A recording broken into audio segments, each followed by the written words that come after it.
আচ্ছা, খেয়াল করবেন। আমাদের নতুন অধ্যায়টার নাম দেখেন, লেখা আছে ক্যালকুলাস। ক্যালকুলাসের দুইটা পার্ট। একটা পার্ট হচ্ছে ডিফারেন্সিয়েশন, আর একটা ইন্টিগ্রেশন। অর্থাৎ একটা হচ্ছে অন্তরীকরণ, আর একটা সমকলন। দেখেন, এখানে আমরা ডিফারেন্সিয়েশনটা নিয়ে আলোচনা করছি। অন্তরীকরণ, এইখানে মাঝে মাঝে একটু ভুল আছে।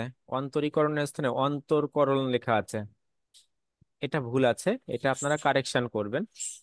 এই মুহূর্তে আমার কারেকশন করার মতো পজিশন নাই, অর্থাৎ এখানে লেখা যাচ্ছে না, এডিট করা যাচ্ছে না। এই কারণে আমি এডিট করি নাই। আচ্ছা, এখানে আপনারা যারা আছেন, মার্কেটিং ডিপার্টমেন্ট আছেন কেউ? মার্কেটিং। ভাইয়া হ্যাঁ আমি ভাই, আমি আমি আমি ম্যানেজমেন্ট। আমি আচ্ছা, আরো কয়েকবার বলেন। আচ্ছা, তাহলে রাকিব ভয় আছে। পাইছি। আর কে আছে? বিথি। না ভাই, আমি ম্যানেজমেন্ট। ম্যানেজমেন্ট। তাহলে শুধুমাত্র রাকিব, এখানে যারা আছেন চারজন যুক্ত হয়েছেন আজকে, চারজনের রাকিব আছে। আচ্ছা, এখানে ম্যানেজমেন্ট কে আছে? আমি বিথি। আপনি। আর অ্যাকাউন্টিং? বৃষ্টি ভাই। বৃষ্টি। আর কে আছে? সুস্মিতা ম্যাম, আপনি কোন ডিপার্টমেন্ট? ফাইন্যান্স নাকি? হ্যাঁ। আচ্ছা, তাহলে ঠিক আছে, চারজন, চার ডিপার্টমেন্ট। আমরা ক্লাস করি, দেখেন। তাহলে এখানে এই যে ডিফারেন্সিয়েশন, অন্তরীকরণ, প্রথমে লেখা আছে অন্তরীকরণ কাকে বলে। বলছে কোনো অপেক্ষকের স্বাধীন চলকের সামান্য বৃদ্ধিজনিত পরিবর্তনের ফলে পরাধীন বা অধীন চলকের যে পরিবর্তন ঘটে, সেই পরিবর্তনের হার পরিমাপকেই অন্তরীকরণ বলে। অর্থাৎ এই যে অঙ্কটা আপনি করবেন, এখানে সবসময় দুইটা চলক থাকবে, একটা স্বাধীন আর একটা পরাধীন বা অধীন। তাহলে স্বাধীন চলকের যদি কোনো সামান্যতম পরিবর্তন হয়, তাহলে পরাধীন যে চলক আছে তার যে পরিবর্তন ঘটে, সেই পরিবর্তনের হার পরিমাপের জন্য, অর্থাৎ যতটুক পরিবর্তন হয়েছিল সেই পরিবর্তনের হার পরিমাপ করাকেই বলা হচ্ছে অন্তরীকরণ। এই অন্তরীকরণ দেখেন, আমরা তিনটা তথ্যের মাধ্যমে চিনতে পারি। 1 নাম্বার, 2 নাম্বার, 3 নাম্বার দেখেন দেওয়া আছে। এখানে বলছে এক্স এর সাপেক্ষে অন্তরীকরণ করো। 2 নাম্বারে বলছে এক্স এর অন্তরক সহগ বের করো। আর বলছে ডিওয়াই বাই ডিএক্স নির্ণয় করো। তাহলে আপনি এই অঙ্কটা করতে গেলে এই তিনটা তথ্য আপনি পাবেন। অর্থাৎ এই তিনটা তথ্যের মাধ্যমে আপনি অঙ্কটা বুঝবেন যে প্রথম অবস্থায় আমার এই অঙ্কটাকে অন্তরীকরণ করতে হবে।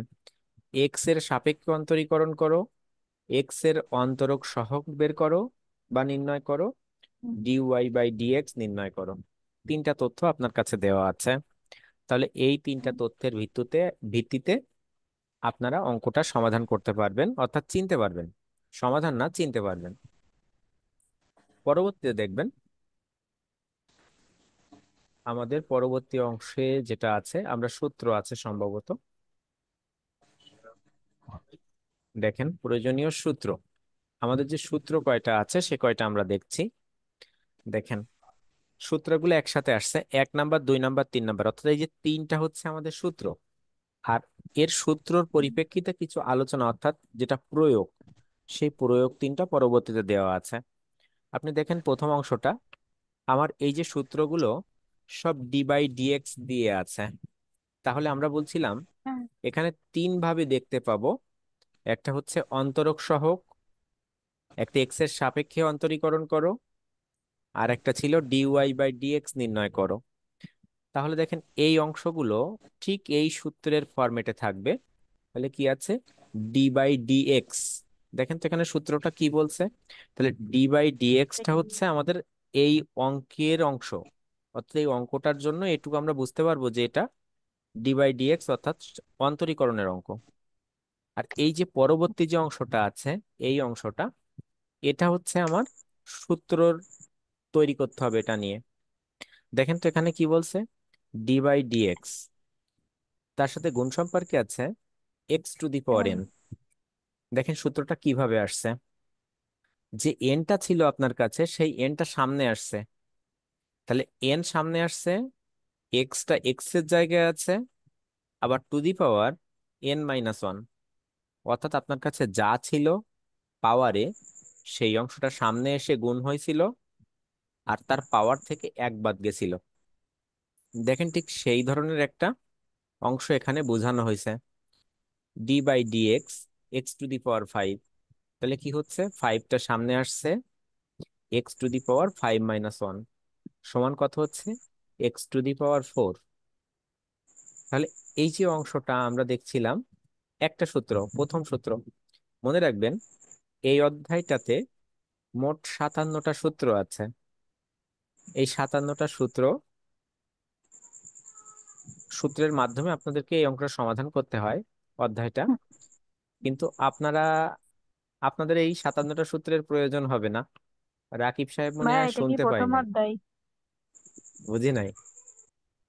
এটা কি প্রথম অধ্যায়? এটা শেষ অধ্যায়, মানে আপনাদের বইয়ের প্রথম অনুযায়ী, অধ্যায়। এখানে না। ও বুঝছেন, আপনাদের বইয়ের ভাইয়া। অনুযায়ী এটা শেষ অধ্যায়। তাহলে দেখবেন এই যে অংশটা আমরা দেখছিলাম, এই সূত্রটা আমরা বাস্তব প্রয়োগ দেখছিলাম উপরের সূত্রটার, এক নাম্বারটার। তাহলে সেখানে আছে d by d x, x to the power n সমান, পাওয়ারটা সামনে এন আসছে, এক্স আছে, আর টু দি পাওয়ার হয়েছে সেই অংশটা N minus minus one. One. হ্যাঁ, সুমাইয়া আফরিন, আপনি জয়েন্ট হয়েছেন কোন ডিপার্টমেন্টে আপনি? ডিপার্টমেন্ট। অ্যাকাউন্টিং। আপনি কি আজ প্রথম ক্লাস করছেন না আগে কখনো ক্লাস করেছেন? ফার্স্ট ইয়ারে করতাম, সেকেন্ড ইয়ারে আজকে প্রথম। সেকেন্ড ইয়ারে আজ প্রথম। আচ্ছা, এর পরবর্তীতে আমরা 2 নাম্বার সূত্রটা দেখব আগামী ক্লাসে, অর্থাৎ আমার যে ক্লাস আছে আগামী দিন, আমি কিন্তু আপনার কাছে সূত্র জিজ্ঞাসা করব। আচ্ছা দেখেন, দ্বিতীয় সূত্রটা কি বলছে, d by d x, one by x to the power n. তাহলে এখানেও দেখেন সেই ডি বাই ডি এক্সটা আপনার আছে, আর সেই যে সূত্রর অংশটা, তাহলে ডি বাই ডি এক্স আমরা চিনছিলাম নির্দেশক, আর পরের অংশটা আমার সূত্রের অংশ, one by x to the power n. আচ্ছা, এই one by x to the power এনটা দেখেন তো কি হয়েছে, এখানে মাইনাস এন লিখছে, তাহলে মাইনাস এন, আর এখানে কিন্তু ওয়ান ছিল, এই ওয়ান, তাই ওয়ানের সাথে মাইনাস এন গুণ হয়ে কি হয়েছে একবারে মাইনাস এন।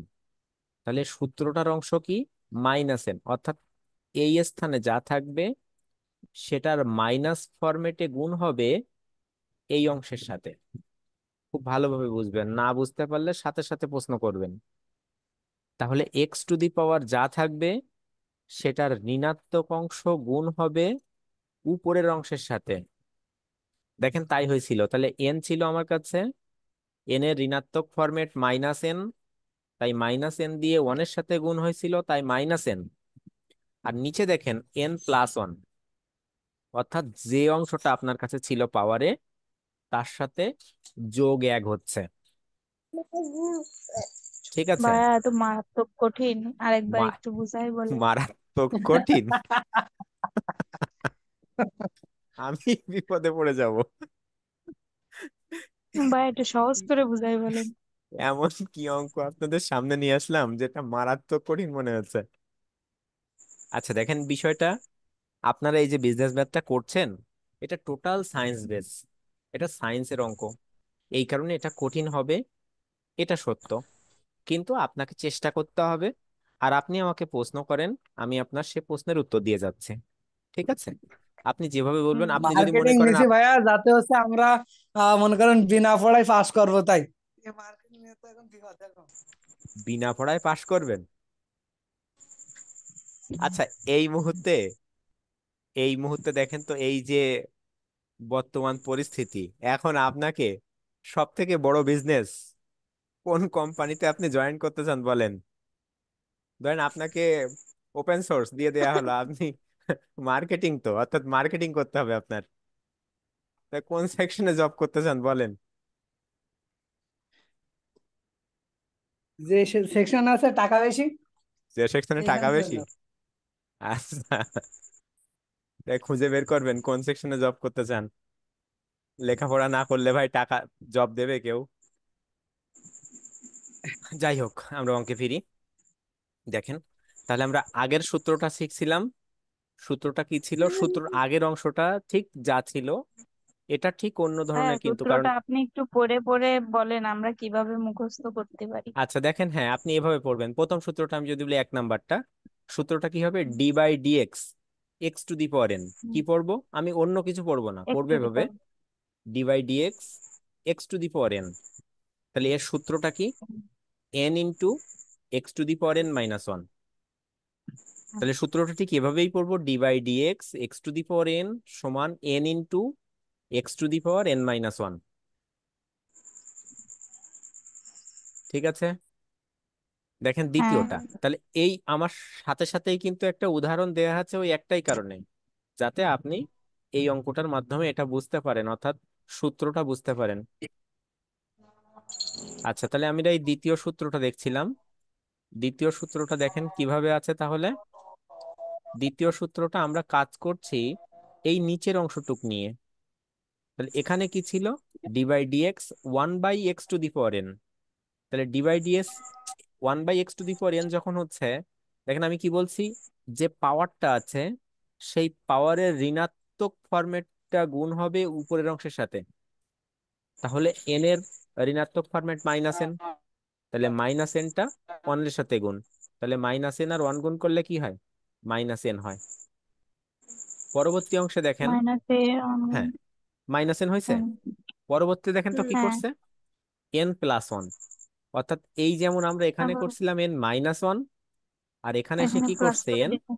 Plus one. তাহলে প্লাস। আমরা দেখেন, দেখেন দুইটা অঙ্কের মধ্যে একটা সিকোয়েন্স আছে কিন্তু। যখন ভাগ সম্পর্কে থাকবে তখন পাওয়ার প্লাস ওয়ান হবে, যখন ভাগ থাকবে না তখন মাইনাস ওয়ান হবে।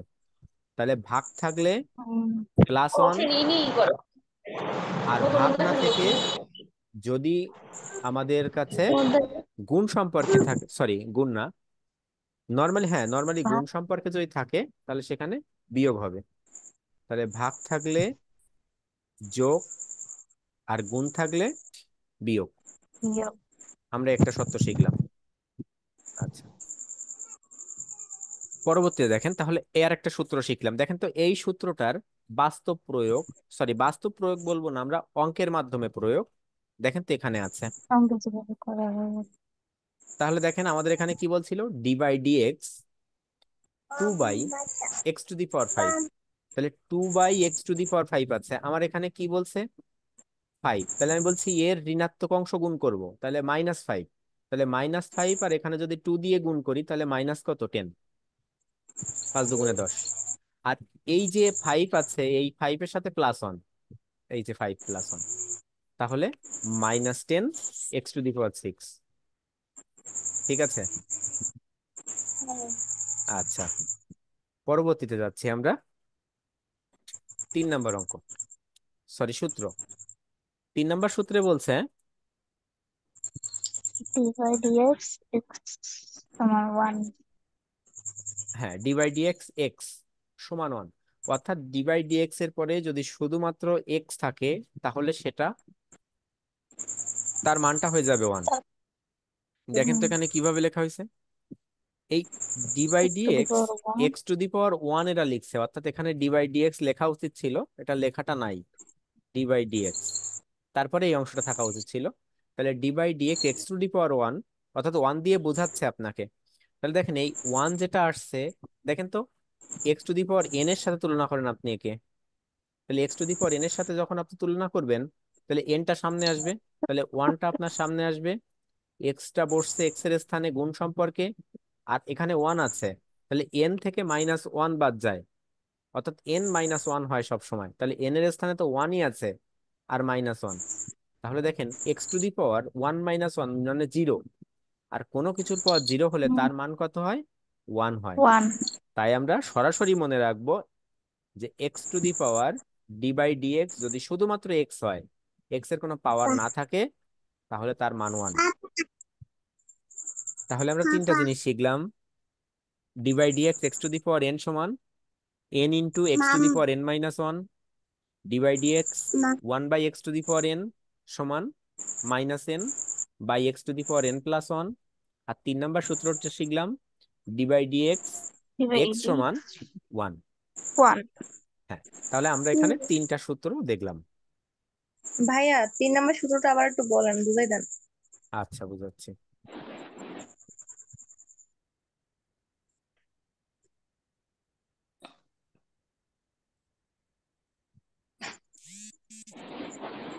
আচ্ছা, এই যে অনামিকা নামে একজন এখানে জয়েন্ট হয়, এনাকে কি চেনেন আপনারা কেউ?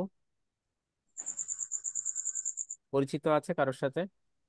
উনি জয়েন্ট হয়, জয়েন্ট হলে চলে যায়, 2-1 মিনিট থাকে, ক্লাস করে। আচ্ছা, দেখি গাউ মিলন ভাইয়ের সাথে গাউ কথা বললে হয়তো বা পাওয়া যাবে। গাউ। না, চিনি না। আচ্ছা, তাহলে 3 নম্বর অংশটা দেখেন। 3 নম্বর অংশটা কি বলছে? D by d x x, অর্থাৎ এর কোনো পাওয়ার নাই। পাওয়ার নাই বলতে কত, পাওয়ার কিন্তু একটা ওয়ান আছে, এটা মাথায় রাখতে হবে। পাওয়ার নেই বলতে পাওয়ার ওয়ান আছে। তাই দেখেন এখানে এই যে অঙ্কটাকে ডি বাই ডি এক্স আপনাকে বুঝাচ্ছে x to the power one দ্বারা, এটাকে ওয়ান দিয়ে দেখাচ্ছে। তাহলে আমরা এই যে ওয়ানটা কেন ওয়ান হয়, অর্থাৎ d by d x x এর মানটা কেন ওয়ান হয় সেটা এখানে বোঝানো হচ্ছে। তাহলে ওয়ানটা কোথায় আসছে? সামনে, into x to the power one minus one. বলেন তো এই সূত্রটা কার? প্রথম সূত্রটা, এই যে দেখছেন। তাহলে প্রথম যে সূত্রটা ছিল সেই সূত্রটা এখানে প্রয়োগ করলে আমরা দেখছি এই যে অংশটা, তাহলে ওয়ান তো আমার আছেই। এবার x to the power one minus one, তাহলে এক্স টু দি পাওয়ার কত? জিরো। আর আমরা জানি কোনো কিছুর পাওয়ার যদি জিরো হয় তার মান কত হয়? ওয়ান হয়।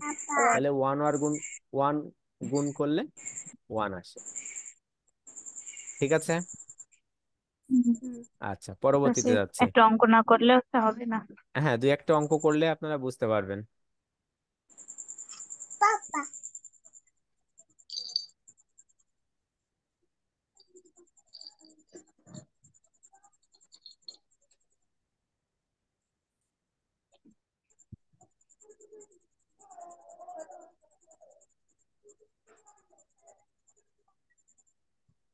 আচ্ছা, যদি আপনাদের একটা ক্যালকুলেশন দিই, d by d x x to the power 10, এটাকে ক্যালকুলেশন করেন তো, বলেন কেউ এটা কি হবে? হুম। D by d x x to the power 10, এটা কি হতে পারে? আপনি আপনি এটা করাই দেন, দিয়ে তারপরে আরেকটা দেন। ওই সাইডে তো করাইলাম, এই কারণে তো আমি ওখান থেকে নিয়ে এসে এখানে দিয়েছি। আচ্ছা, দেখেন এই মাথার সূত্রটা কি। হ্যাঁ বলেন, কেউ বলেন যদি কেউ বলতে চান। হ্যাঁ, মাথার উপর দিয়ে যাচ্ছে, একজন বলতে চাচ্ছিল কিন্তু মাথার বলিনি। আপনি এটা করাই দেন। মাথার আপনি উপর এটা দিয়ে করাই দেন, যাচ্ছে। তারপরে আচ্ছা, হচ্ছে দেখেন এই পাওয়ারটা কোথায় আসবে? সামনে, পিছনে। ইনটু সামনে। সামনের অংশে এক্স টু দি পাওয়ার 10। এবার এক্স এখানে বসবে, এই যে পাওয়ারটা আবার বসবে মাইনাস ওয়ান। তাহলে 10 x টু দি পাওয়ার 9। ঠিক আছে, আমরা এর আগে এই সূত্রটা কিন্তু দেখছিলাম। আপনার এই ধরনের অংশ প্রথম কি জানেন? এই অঙ্কটা কি জানেন? এই অঙ্কটা হচ্ছে একাধিকটাই একত্রিত হয়ে এই অংশটা আসে। আচ্ছা, পরবর্তী অংশে যাচ্ছি। ভাইয়া, এই তো সেই 9-10 এর সাইন কস চলে আসছে আবার। সাইন কস চলে আসে না? হ্যাঁ, এখানে সাইন কস আছে। আচ্ছা, দেখেন আমাদের কাছে 4 নাম্বার যে সূত্রটা, আমরা এই এই সূত্রগুলোকে জাস্ট একটু দেখবো, এখন মুখস্থ রাখবো, আমরা পরবর্তীতে এই সম্পর্কে অঙ্ক আসলে বুঝবো। দেখেন, d by d x root over x, যদি কখনো রুট থাকে কোনো মানের সাথে, দেখেন সেটা 1/2 রুট এক্স, তাহলে d by d x root over x সমান 1/2 one by root two over root x x. X পরবর্তীতে দেখেন d by d x n x, অর্থাৎ এন বলতে এখানে নাম্বার বোঝায় আর এক্স বলতে চলক বোঝায়। তাহলে দেখেন এখানে d by d x n x যদি এমন থাকে, আমরা জানি d by d x x এর মান কত, 1। আর d by d x n যদি থাকে, অর্থাৎ যে কোনো সংখ্যা থাকলে সেই সংখ্যাটাই সেখানে বসে যাবে। দেখেন এভাবে, d by d x n ধরে নেন 5 আছে আর এক্স আছে, তাহলে আপনি ক্যালকুলেশন করে এর মানটা কি হবে, শুধুমাত্র 5। ঠিক আছে, দেখেন এই জায়গায় একটা অঙ্ক করেও দেওয়া আছে।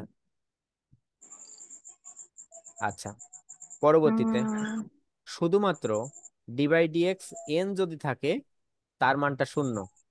তাহলে এন যদি কারো সাথে কোনো একটা চলকের সাথে গুণ সম্পর্কে থাকে, তাহলে সেখানে এন সরাসরি বসবে, অর্থাৎ নাম্বার সরাসরি বসবে। কিন্তু যদি শুধুমাত্র নাম্বার কোথাও থাকে, তাহলে সে 0 হয়ে যাবে।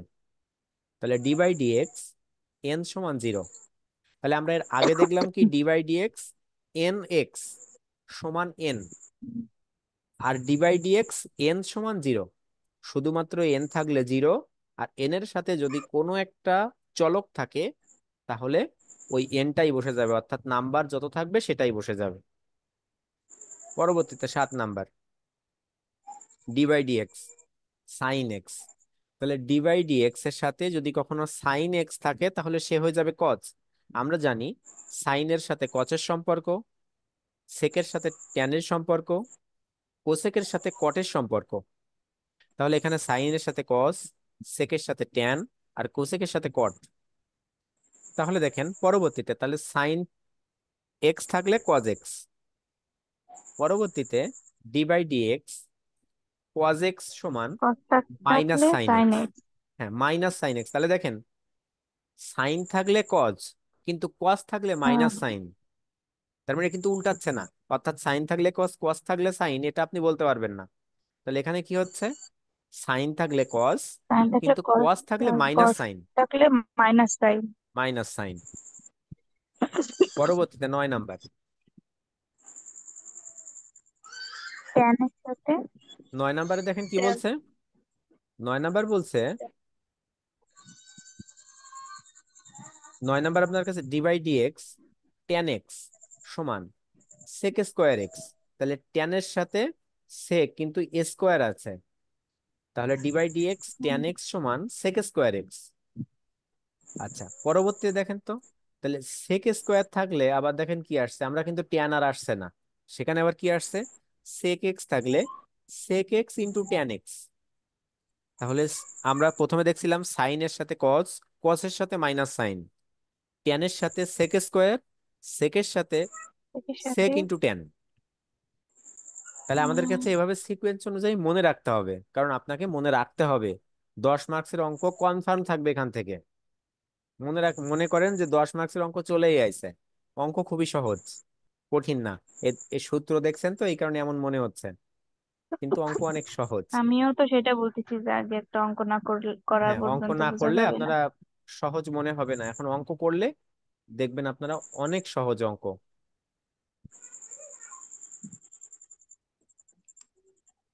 আচ্ছা দেখেন পরবর্তী অংশে 11 নাম্বার কি বলছে, d by d x cot x সমান minus cosec square x. Cosec square.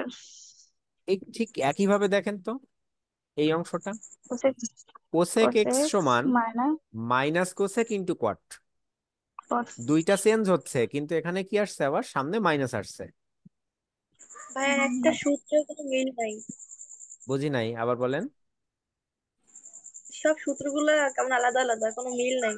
না না, কোনোটার সাথে কোনোটার মিল নাই। এই কারণে তো বললাম এখানে 57টা সূত্র আছে, কিন্তু আপনাদের করানো হচ্ছে মাত্র 16টা সূত্র। তাহলে আচ্ছা। যে যে হুম। সায়েন্সে অনার্স পড়ছে, এটা ফিজিক্স কেমিস্ট্রির অঙ্ক হুম। এগুলা। আল্লাহ তার নেক দান করুক। আচ্ছা, ভালো কিছু কামনা করে দিলেন তার জন্য। দেখেন পরবর্তীতে এখানে আছে d by d x e to the power x সমান, দেখেন এই ই টু দি পাওয়ার এক্স যা আছে, অ্যান্সারটাও তাই ই টু দি পাওয়ার তাই। এক্স। হ্যাঁ, অর্থাৎ ই এর পাওয়ার যাই থাকবে না কেন সেটাই আমার অ্যান্সার। পরবর্তী 14 নাম্বারটা দেখেন তো কি বলছে, d by d x a to the power x, তাহলে তার মান আবার এমন হয়েছে এ টু দি পাওয়ার এক্স কিন্তু রয়েই গেছে, কিন্তু আবার log log e to the power a. তাহলে এই যে ই টু দি পাওয়ার একটা আসছে এখানে, আর তার এখানে পাওয়ার যা ছিল এটা ভিত্তি, সেই ভিত্তিটা আবার পাওয়ারে চলে যাচ্ছে। তাহলে আমরা বলতে পারি d by d x a to the power x সমান a to the power x log e a, অর্থাৎ ই ভিত্তি এ সংখ্যা। আচ্ছা, পরবর্তীতে 15 নম্বরটা দেখেন কি বলছে। 15 নম্বর বলছে d by d x log x সমান 1/x। তাহলে দেখেন, শুধুমাত্র এক্স থাকলে তার মান 1 হতো, কিন্তু যখন লগ এক্স থাকছে তখন 1/x। লাস্ট সূত্র d by d x e to the power x সমান e to the power x. এটা দিয়ে লেখা আছে, এটা দুইবার লিখছে, একটা অংশ লেখা আছে আর একটা অংশ একাধিকবার লিখছে। তাহলে আমরা মোট সূত্র শিখলাম কয়টা? 15টা সূত্র। 16টা। 16টা, একটা বাদ, একটা বাদ, 15টা। এটা লাস্ট একটা দরকার নেই। তাহলে আপনারা 15টা সূত্র শিখলেন। আপনারা চেষ্টা করবেন আগামী দিন অন্তত প্রথম সাইন কস বাদ দিয়ে, তাহলে সাইন কস যদি আমরা বাদ দিই, তাহলে আমাদের কাছে কয়টা সূত্র ছিল? আমরা মিস ব্যাগে আচ্ছা। যাচ্ছি। সাইন কস বাদ দিলে আমাদের অঙ্ক আছে 6টা। 6। এই সূত্র, এই 6টা সূত্র আপনারা একটু মুখস্থ করার চেষ্টা করবেন, কারণ আমি আপনাদের কাছে জিজ্ঞাসা করব, হয়তো আপনাদের সামনে খাতা খোলা থাকবে, দেখে বলবেন, তারপরেও কোনো অসুবিধা নেই, বললে হচ্ছে। ঠিক আছে? আচ্ছা, আজকে এ পর্যন্ত। ভালো থাকবেন সবাই। আপনাদের মাহফুজ স্যার যে ক্লাস নিত, ওই ক্লাস নিত 2টা 4টা হতো, উনি 2টা নিত, আমি 2টা নিতাম। কিন্তু উনি 1 মাস, অর্থাৎ উনি সৌদি আরব আছেন, আজকে যাবেন সম্ভবত রাত্রে ভাই ফ্লাইটে। এর যে কোনো একটা অঙ্ক চেহারা একটু দেখান। চেহারা দেখাবো? অবশ্যই। দেখতে চেয়েছেন, দেখাবো অবশ্যই। এই যে, ও বাবা। দেখছেন? তাহলে আল্লাহ। এটা কি আছে? x⁴ দেখেন, একটা একটা পার্ট কিন্তু, একটু দেখেন। প্রথমে x⁴, তারপরে 2x⁵, 9x³ এভাবে আছে। হ্যাঁ, সমস্যা নাই। আপনারা দেখে ফেলছি আমাকে আমি। সহযোগিতা করবেন, আমি আপনাদের সহযোগিতা করতে পারবো। ঠিক আছে? ভালো থাকবেন। ভাইয়া কতগুলো বাহ। ক্লাস হয়েছে বিজনেস এই ম্যাথের? একটাই ক্লাস নিচ্ছে এই অধ্যায়ের। ভাই এই আপনি অধ্যায় না। কখনো কোচিং এ ক্লাস নিছেন সরকারিতে? হ্যাঁ, আমি তো অনার্স কোচিং এ ক্লাস নেই। কোথায়? অনার্স কোচিং খুলনাতে। ওই শামসুর রহমান রোড। হ্যাঁ, আপনি কি ওখানে ক্লাস করেছেন? হ্যাঁ, ফার্স্ট ইয়ারে ক্লাস করতাম। ও, আচ্ছা আচ্ছা। সেকেন্ড ইয়ারে গ্রামে চলে আসছি তো আমার এই নাম জন্য। সুব্রত, হয়তো দেখতে পারেন, কিন্তু নামের সাথে হয়তো পরিচয় নেই। হয়তো। ভাইয়া, বলেন। বিজনেস ম্যাথের কতগুলো চ্যাপ্টার শেষ হয়েছে? এখানে আপনার মনে হয় প্রায় 3-4টা অধ্যায় শেষ হয়ে গেছে, 4টা অধ্যায়ের মতো। কারণ এটা তো ও বেশ, বাবা। ব্যাচটা শুরু হয়েছে বেশ কিছুদিন, এভাবে চলছে। আপনার এখানে আবার এটা অধ্যায় শেষ হয়ে গেলে আবার এখান থেকে নতুন অধ্যায় রিভিশনে চলে যাবে। ঠিক আছে? আপনার কোনো অসুবিধা হবে না, আপনি এখানে থাকলে আপনি ক্লাস পাবেন।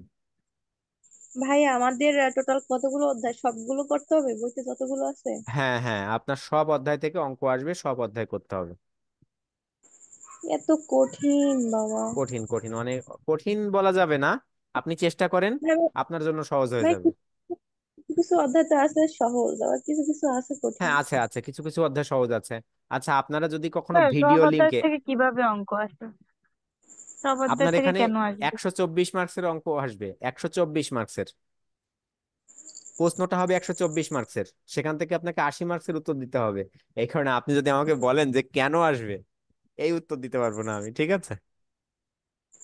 ও জি ভাইয়া। আচ্ছা আচ্ছা। 124 মার্কসের কোশ্চেন আসবে।